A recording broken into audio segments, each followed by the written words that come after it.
Tech people పరిస్థితి ఏంటి sir? ఇప్పుడు నేను చూస్తున్నాను ఏంటంటే కాగ్నిజెంట్ లాంటి కంపెనీస్, టీసీఎస్ లాంటి కంపెనీస్, ఇన్ఫోసిస్ లాంటి కంపెనీస్, ఫేస్బుక్ లాంటి కంపెనీస్, ఒరాకిల్ లాంటి కంపెనీస్ వేల మందిని తీసేస్తున్నాయి, లే ఆఫ్స్ అంటున్నాయి, థింగ్స్ ఇచ్చేసి పంపిస్తున్నాయి.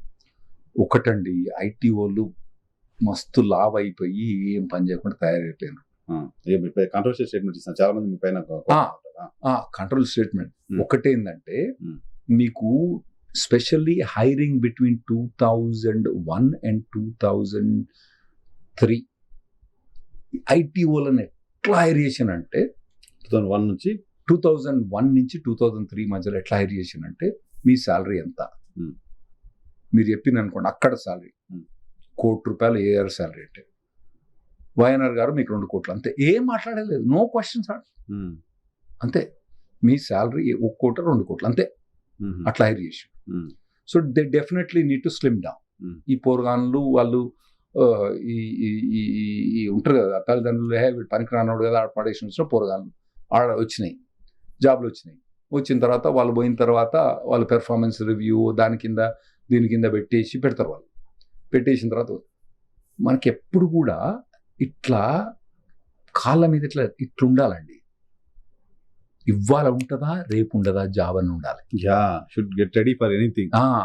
ఎప్పుడైతే మీరు లేజీగా కూర్చున్నారు అనుకోండి, that is when the things become harder. Very very technologies ఎన్ని డెవలప్ అయిపోయినాయండి.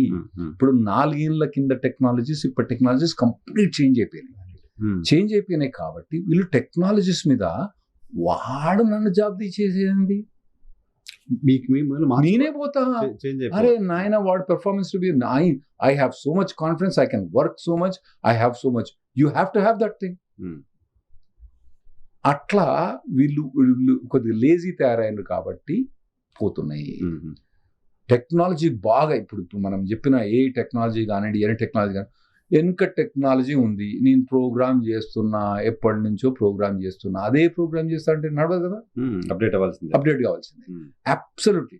ఎవరైతే స్ట్రాంగ్ అడాప్షన్ అయ్యి స్ట్రాంగ్ టెక్నాలజీస్, వాడు మంచిగా పోయి నేను 8 గంటలే పని చేస్తా, 1 గంట తింటా, 1 గంట తాగుతా, కాఫీ తాగుతా, నాకు కొందరు ఆర్గ్యూ చేస్తారండి.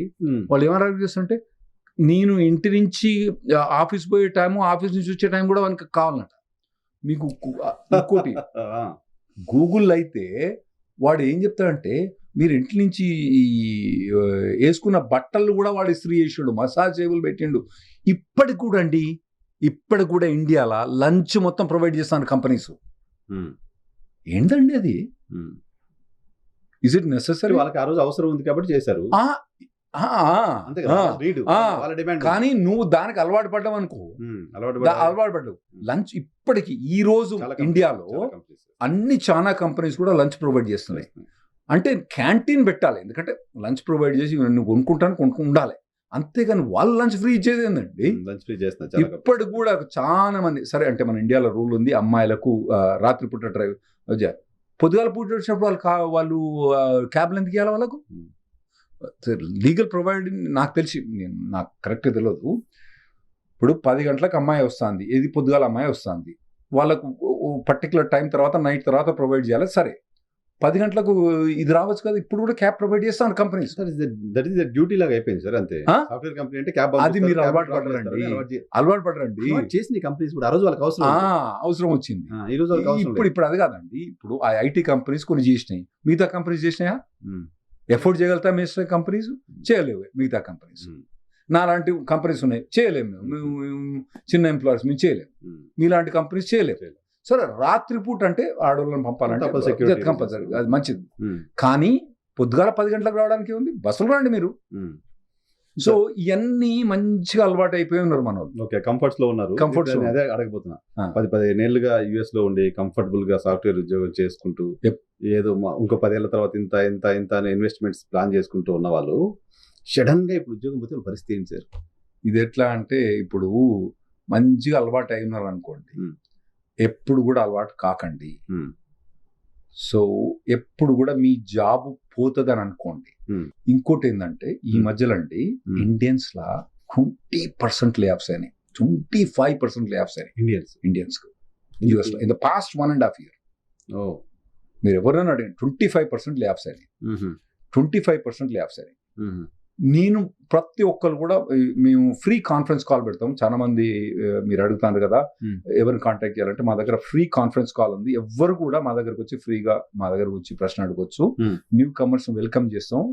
మీ లింక్ మీకు ఇస్తాం, లింక్ ఇస్తాం. అక్కడికి వచ్చి ఫ్రీగా మేము 14 ఏళ్ళ నుంచి కాన్ఫరెన్స్ కాల్ కండక్ట్ చేస్తున్నాం. ఇది నాకు ఇంకొక ఎక్స్పీరియన్స్ ఏంటంటే, నేను వాళ్ళకి ఇవ్వడం కాకుండా నాకు నాలెడ్జ్ ఎక్కువ వస్తుంది. అక్కడ ఏం జరుగుతుందో ఆ సెక్టర్లో కూడా తెలుస్తుంది. సెక్టర్లో ఏం జరుగుతుంది. 20 to 25% లే ఆఫ్ అయినట్టు. నేను మాట్లాడిన ప్రతి ఒక్కరు కూడా, ఓకే, ప్రతి ఒక్కరు అంటే 95% ఆఫ్ ద పీపుల్ ఏమంటారంటే, అసలు నేనే మోస్ట్ ఇంపార్టెంట్, నేను లేకపోతే కంపెనీ నడవదు అని చెప్తారు. అది మనం అనుకోవద్దు కదా, కంపెనీ వాడు అనుకోవాలి, ఓనర్ అనుకోవాలి. అది ఆ ఫీలింగ్ అన్నది తప్పుకోవాలి. ఓకే, ఆ ఫీలింగ్ అన్నది మనిషికి ఉండకూడదు. నువ్వే ఇప్పుడు మన ఎప్పటికి కూడా ఆ ఫీలింగ్ ఉందనుకోండి మీకు. స్టీవ్ జాబ్స్ అన్నాడు యాపిల్ కంపెనీని ఫౌండ్ చేసిండు. He was the CEO of the company. అతను కూడా ఫైర్ చేసిండు కదా. అతను కూడా తర్వాత మళ్ళీ వచ్చిండు, అది వేరే విషయం. అతను కూడా ఫైర్ చేసిండు. So there is nothing called మీరు ఆ టోస్ మీద ఉండి రెజ్యూమే రెడీ చేసి పెట్టుకొని ఎక్కడికన్నా మీ జాబ్ ప్రాబబిలిటీ చూసుకొని పెట్టుకోండి. ఇంకోటి ఏంటంటే, మీరు ఎప్పుడు కూడా మీ జాబ్ పోతుంది అనుకుంటే ఏం చేస్తారు? కష్టపడతారు. పోకుండా ఉండాలి. ఇప్పుడు నేను వాయనార్ గారు ఉన్నారు, మన ఇద్దరం పని చేస్తున్నాం. ఒక జాబ్ పోద్ది. నేనేమనుకున్నా, నా జాబ్ అయితే పోనే పోదు, పోతే వాయనార్ తీసేస్తారు, నన్ను మాత్రం తీసేరు అనుకుంటే ఏమవుతుంది? అన్కంఫర్టబుల్ ఫీల్ అవుతా. నాకు మేనేజర్ తెలుసు, నేను పనిచేసేది మీకన్నా ఎక్కువ నేను పర్ఫార్మెన్స్ చేస్తాను, మనకు అది ఉంటుంది మెంటాలిటీ. అట్లా అందరికి ఉంటుంది, నాకున్నది మీకున్నది అందరికి ఉంటుంది. ఆ మెంటాలిటీ తీసేసుకుని, అమ్మ నా జాబు 10 రోజుల్లో పోతుందని మెంటాలిటీ పెట్టుకుంటే పర్సన్ విల్ పర్ఫార్మ్ బెటర్. మన పర్ఫార్మెన్స్ మెరుగుపరుచుకుంటాం. సరే, కొత్త పిల్లలు, సరే పాత వాళ్ళు ఉన్నవాళ్ళు అప్డేట్ కాలేదు, ఓకే. తెలుగు రాష్ట్రాల్లో ప్రతి సంవత్సరం కొన్ని లక్షల మంది గ్రాడ్యుయేట్స్ తయారు చేస్తున్నాయి, ఇంజనీరింగ్ గ్రాడ్యుయేట్స్, ఇంజనీరింగ్ కాలేజ్. నాకు తెలిసి ఆంధ్ర తెలంగాణలో ఉన్నాను, ఎక్కడ ఉండి. సో అంతమంది తయారై వస్తున్నారు, లక్షల మంది పిల్లలు. నాకు తెలిసి వాళ్ళంతా ఏఐ వీటన్నిటిలో ఎఫిషియెంట్గా ఉన్నారని నేను అనుకోవట్లా. డెఫినెట్గా ఉన్నాం. సో వాళ్ళందరూ అమెరికా పోవడం కోసం 50 లక్షలు 60 లక్షలు ఖర్చు పెట్టి లోన్లు పెట్టి పోతున్నారు. వాళ్ళ పరిస్థితి ఏంటి మరి? 2 లక్షలు పెట్టి ఏ నేర్చుకున్నాను. అసలు 2 లక్షలు ఎందుకండి ఆన్లైన్లో? 2 లక్షలు ఎందుకండి? 2 లక్షలు అవసరం లేదు. ఇప్పుడు మా ఫ్రెండ్ ఒక ఆయన చెప్తాడు, కొలీగ్ అని ఇక్కడ మూవ్ అయ్యిండు, అమ్మాయిని యూఎస్ పంపిస్తే అమ్మాయి చెప్తుంది, అంత నేను చాట్ జీపీటీ నేర్చుకుంటాను, క్లాడ్ నేను నేర్చుకుంటానా, మా లెక్చర్ చెప్పేదానికన్నా 2 లక్షలు కూడా అక్కర్లేదు. మీరు 50 లక్షలు 60 లక్షలు అక్కడ పెట్టిన దానికన్నా ఈ ఒక ఆర్టిఫిషియల్ ఇంటెలిజెన్స్ ప్రోగ్రామ్కు సబ్స్క్రిప్షన్కు ఏడాదికి 4,500 రూపాయలు అవుతుంది, లేదా 10,000 అవుతుంది. మీరు దాని మీద పెట్టిన దానికన్నా మొదలు మీ పోరగాని మీద దీని పెట్టండి పైసలు. ఇది పెట్టి దీని పెర్ఫార్మెన్స్ చూడండి. నాకు మూవీ చేయమని చెప్పండి అని. అరే నాయన, నేను మహేష్ బాబుని పెట్టి మూవీ తీరానని చెప్పండి. కాలేజీలో, స్కూల్లోనో కాలేజీలోనో కాదు టాస్క్ ఇచ్చేది, ఇంట్లో పేరెంట్స్ చెప్పండి, నాకు అది మూవీ ఎట్రా, లేకపోతే నేను పంపించరా నీ పైసలు ఏం. నాకు ఆర్టిఫిషియల్ ఇంటెలిజెన్స్ అయితే అని చెప్తాను, నాకు పెట్టు. నాకు రాదు డాడీ అంటే మరి వచ్చడానికి ఏం చేసుకో. So parents should educate. నాకు మూవీ తయారు చేసి పెట్టు, నాకు ఇది తయారు చేసి పెట్టు, నాకు అది తయారు చేసి పెట్టు. హైదరాబాద్ సార్, హైదరాబాద్ ఎలా ఉండబోతుంది? హైదరాబాద్ బయట అంతా చాలా మంది ఇక్కడ నుంచి వెళ్తున్నారు, యూఎస్లో జాబ్ ఆపర్చునిటీస్. హైదరాబాద్లో కూడా రిక్రూట్మెంట్ ఉంది. చాలా Hyderabad based companies, India based companies చాలా ఉన్నాయి కదా ఇక్కడ. అమెరికాలో ఉద్యోగాలు తీసేస్తున్నారు ఐటీ సెక్టర్లో, అంటే ఇక్కడ కూడా రిక్రూట్మెంట్ చేసుకోవడం స్లో అయిపోతుంది కదా. అంటే ఒకటండి 2020 నుంచి కొద్దిగా రిమోట్ జాబ్స్ పెరిగిపోయినాయి. ఒకటి ఆర్టిఫిషియల్ ఇంటెలిజెన్స్ డెఫినెట్లీ పెరిగిపోయింది. ఇంకోటి మీరు నిన్న న్యూస్ చూసినారో $136 బిలియన్ రెమిటెన్సెస్ అయినాయి మనకు. అవును. అందులో good percentage of money US, ఆ తర్వాత మిడిల్ ఈస్టర్న్ కంట్రీస్ నుంచి వచ్చినాయి. అందులో మంచి పైసలు మన దగ్గరికి వచ్చినాయి. Definitely Hyderabad will be impacted. Whether it's going to be పాజిటివా నెగిటివా మనకు తెలియదు. ఇప్పుడు పాజిటివ్గా నెగిటివా ఎట్లా అంటే, ఇప్పుడు ఇన్వెస్ట్మెంట్ అంతా ఎక్కడ పోతుంది? ఆర్టిఫిషియల్ ఇంటెలిజెన్స్ పోతుంది.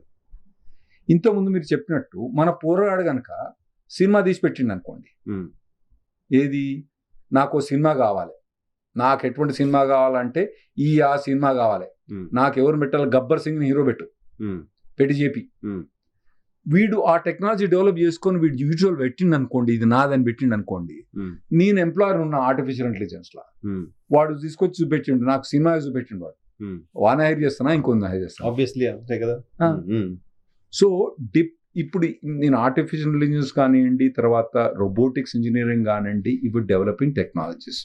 అంతకుముందు 3 ఏళ్ల కింద 4 ఏళ్ల కింద మీ దగ్గర వచ్చి ఏదో డాటా సైన్స్ అవన్నీ అన్నాం, కోడింగ్.